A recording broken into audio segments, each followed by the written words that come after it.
You're going to go by me and post up 10 feet on the other side. Makauli, work dog. Come on. Okay, the last dog. Come on.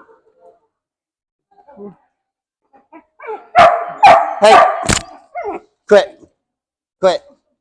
You're going to see, once we move to collars, you're going to have far more control of these dogs. Caesar. Come on, Caesar. Caesar, like the dog trainer. Come on. Okay, we're going to keep going. Come on. We're going to keep going. Yep, keep your dog to yourself. Oreo is doing much better. There we go. Now we're moving. Keep going. Come on. Oh, I love your shark costume. Okay, post up. Yeah. Come on by. Good job, Eddie. Is it Eddie Van Halen or Eddie Munster? I guess today it's Eddie Munster, I guess, huh? Oreo, cookies and cream. Caesar, you are sensational. Frankie, I see you, buddy. Okay. Tell him we need 3 gallons of white paint. Don't wear a costume very often. All right. I want to talk to you about sucking. The dogs should all kind of settle down just a little bit. Okay. We're going to be moving to the second level training cards. Okay. But first, we're going to take a week and do leash work. Okay. But it's important that you, again, sit, down, down, stay. Don't you move. Don't you move.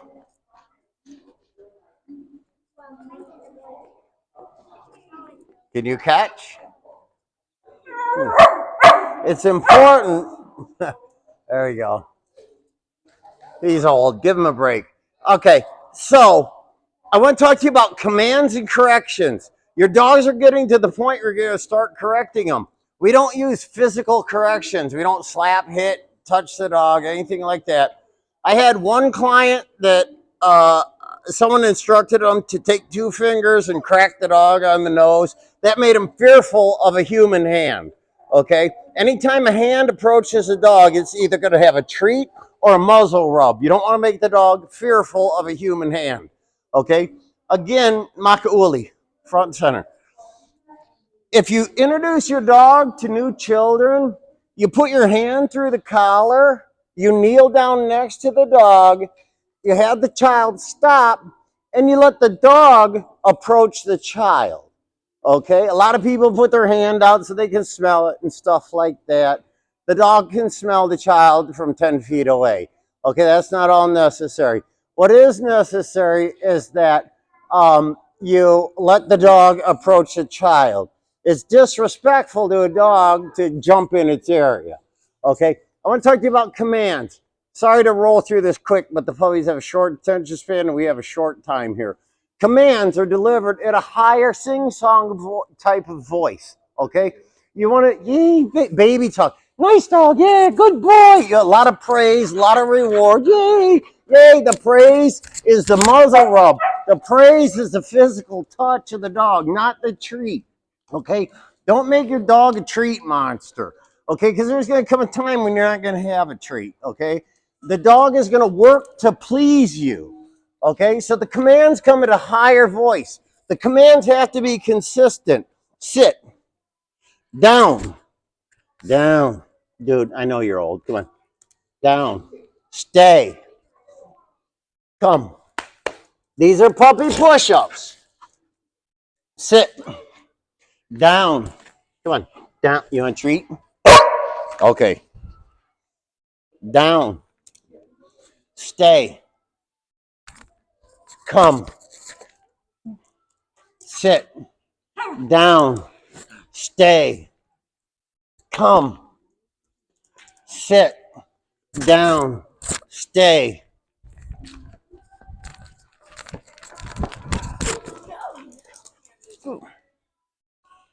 Okay. You want to repeat those as much as possible. Praise the dog when he does it after the third or fourth one. Give him the treat.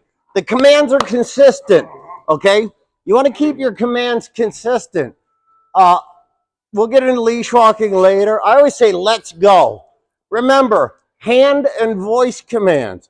Your dog is not paying attention to your voice. It's watching your body language and your hand. Keep your commands consistent. Only use the dog's name on recall when you want the dog to come. Don't say sit, Maka, sit. Okay? Only time you use the dog's name. Right. It's when you, here, I'm going to show you something real quick. We will deal with barking at a later time. Here's how you, this is called counter conditioning. We're going to teach your dog to bark on command. Stop, quiet. Bark, speak. Quiet.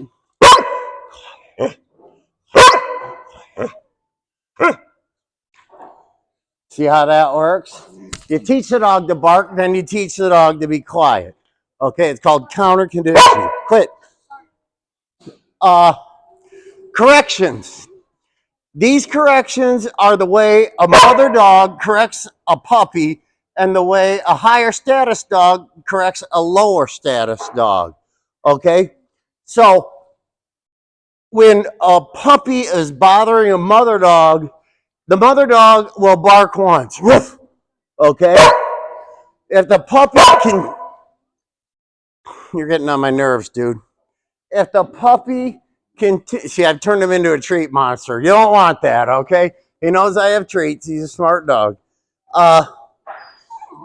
So if that first bark doesn't work, the mother will then make a succession of barks. Okay?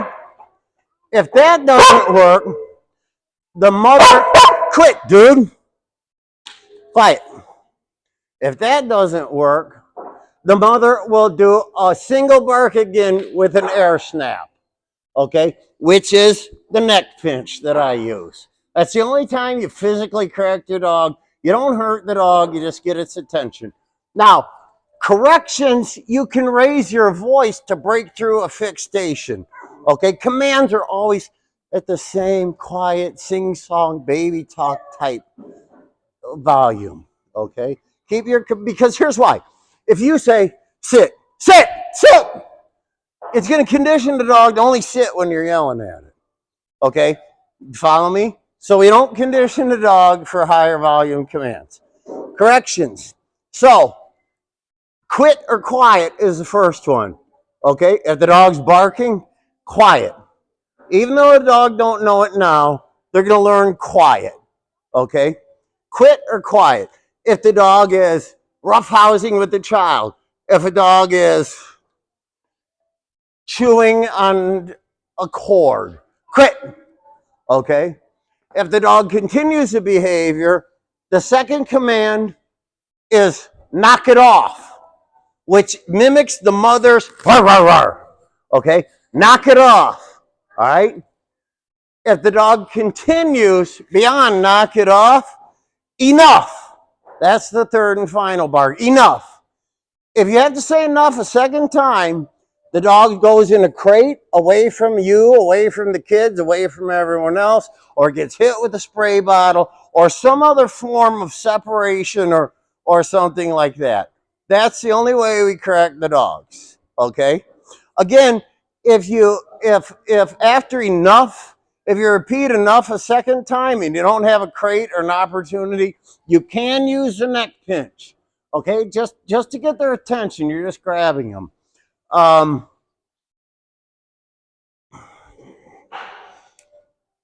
would get used to when you're walking the dog, let's go. Okay? Let's go. Let's go. Stop. Sit.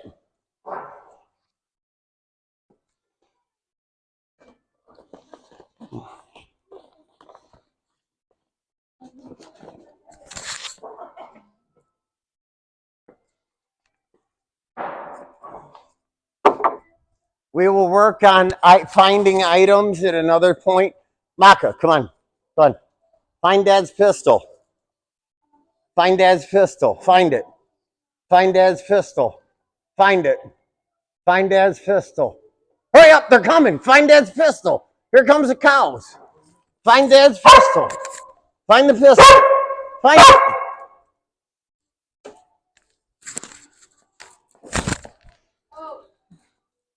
Drop it. Is it safe? Is it safe? Is it safe? Thank you. Okay. He also does that with my phone and my wallet.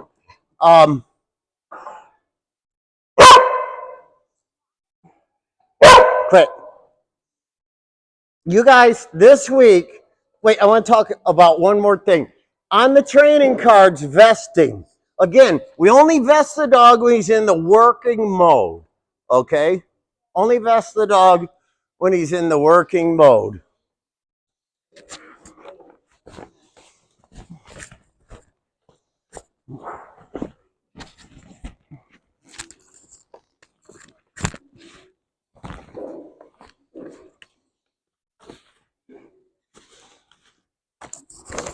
Jose, I think I got a service dog vest for you. When you get your next vest, I'm going to recommend that you go with this style at like $22. It's much stronger, much higher quality. It's going to last longer. This will be the next vest you got to buy for about a year to. Okay, when you vest your dog, you only vest it if you're playing ball with the dog. Don't vest them. You put the vest on the dog. You say work dog, work dog, work dog. Okay. The other thing I want on the training card is hugs and kisses. Okay. What you're doing, the reason I gotta lose the wig. Sorry, guys. The reason I feel so free. I hate hair. I can't handle it anymore. The reason we have hugs and kisses in there is because if you have a child that suffers meltdowns and behavioral issues or behavioral changes, what we're going to do is we're setting biological markers. Okay, so when everything is perfect in the child's life, when everything is wonderful, okay, you want the dog to come up, give him a hug, and kiss them and get some saliva. The dog is doing a biological marker. The dog is going to mark that at that moment in the child's life, everything is normal, everything is sunshine and butterflies, everything is great. Okay? Later, after the dog learns the positive biological marker, we then set the negative biological marker, which is when the child is having a problem or an issue or something like that. At the end of this dog is going to survey the environment and monitor your child. Okay, it's going to monitor your child's biology. Okay, and it's going to make an independent decision whether to provide comfort, confidence, or caution. Okay, that's what the goal is. But we got to do this step by step. If your child is having a meltdown or a tantrum or something like that, let the dog react how it does. These dogs automatically know how to provide therapy in that situation, but don't allow it to scare the dog. Hugs and kisses. Hugs and kisses. Don't forget hugs and kisses. When everything's sunshine and butterflies, hugs and kisses.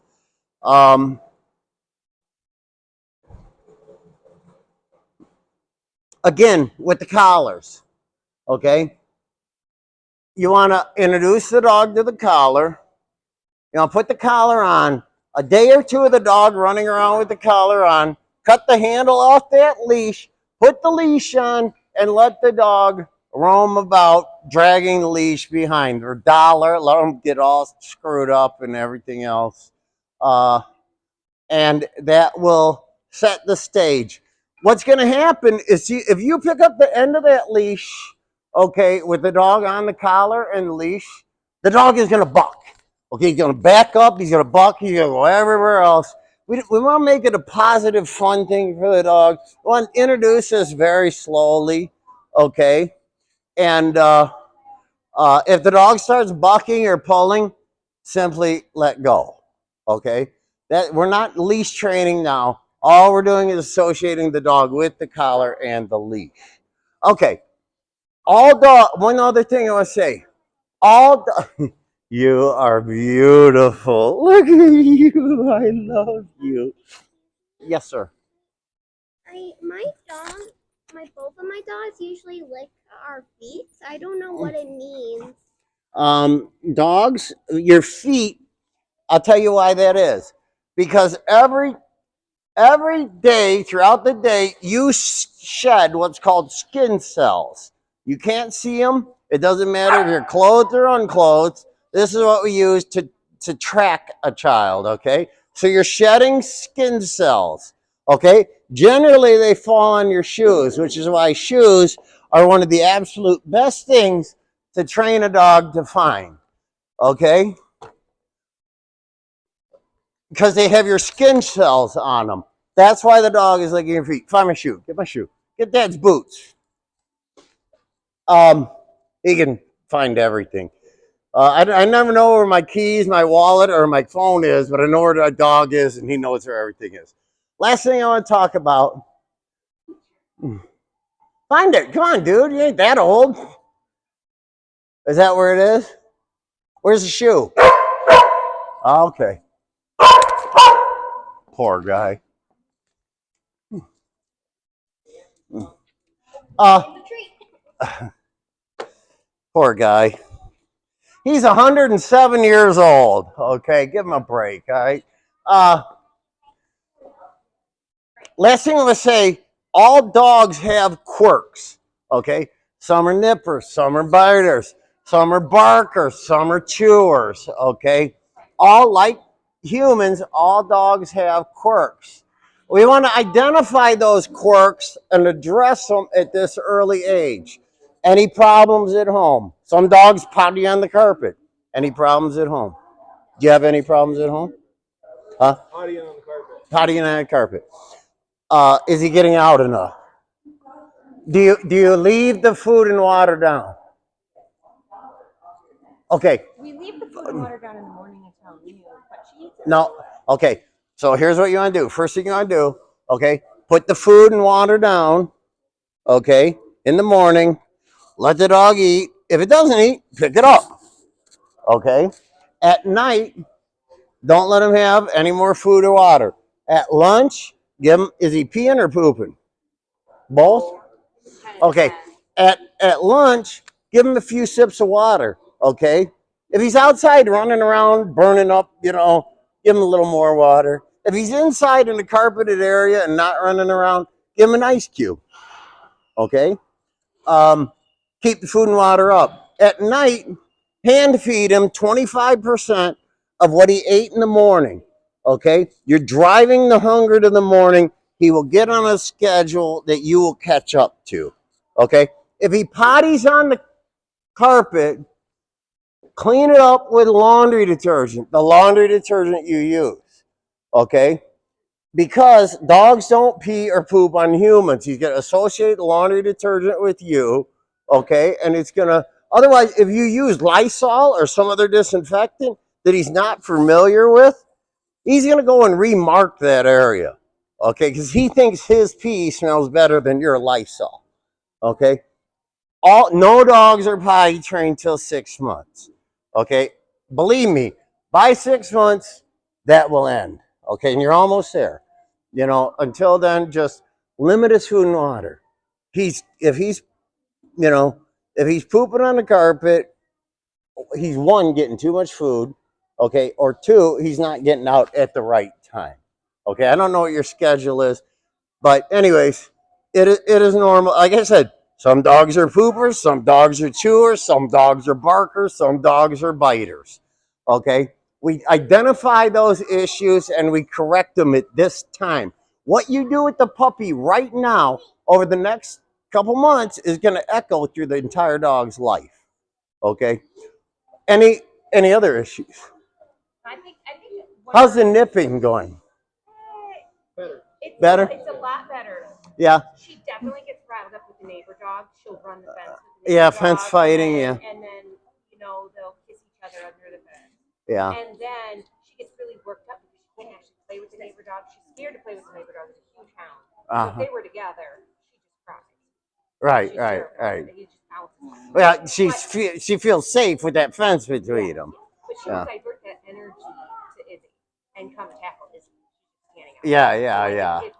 if she's getting worked up at the fence, we have to make sure Izzy is inside.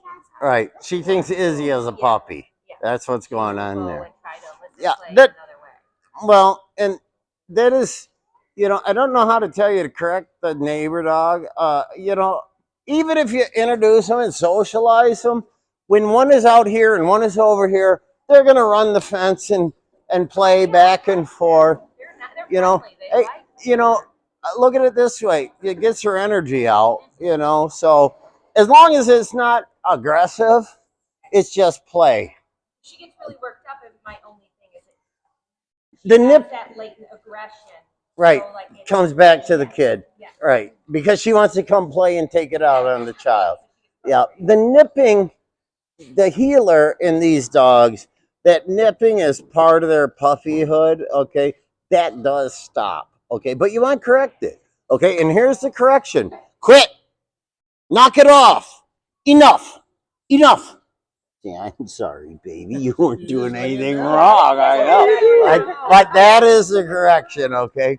I feel terrible now. You made me feel so guilty. Anyways, problems. Nipping. Okay, spray bottle. And it's funny because now. All you got to do is hold a spray bottle. The spray bottle, are you still recording? Right on, you're my dude. The spray bottle is a superstitious correction. And the reason it's called a superstitious correction is because the dog does not associate a stream of water in his natural life. Come here, baby. I know. I haven't said hi to you. Fuzzball. Okay, I see what I started. I know, they all love me. The spray bottle is a superstitious correction. They don't associate it with the human. Okay? You're not the bad guy. The spray bottle's the bad guy. Okay? You want to keep it that way. And then when you just, all you have to do if you're having dinner and the dog's jumping up and stuff like that, at this point, you just got to set the spray bottle down and it sees it and it will stop that. So the nipping, the other thing with nipping, less running, the better. And we're running over time here. So, problems? Just nipping, but I mean. Nipping? Yeah, we're good. They're all nippers. Okay. Problems? No problems? Problems. Jumping up and grabbing stuff off the table. Jumping up, counter surfing. Okay. We will deal.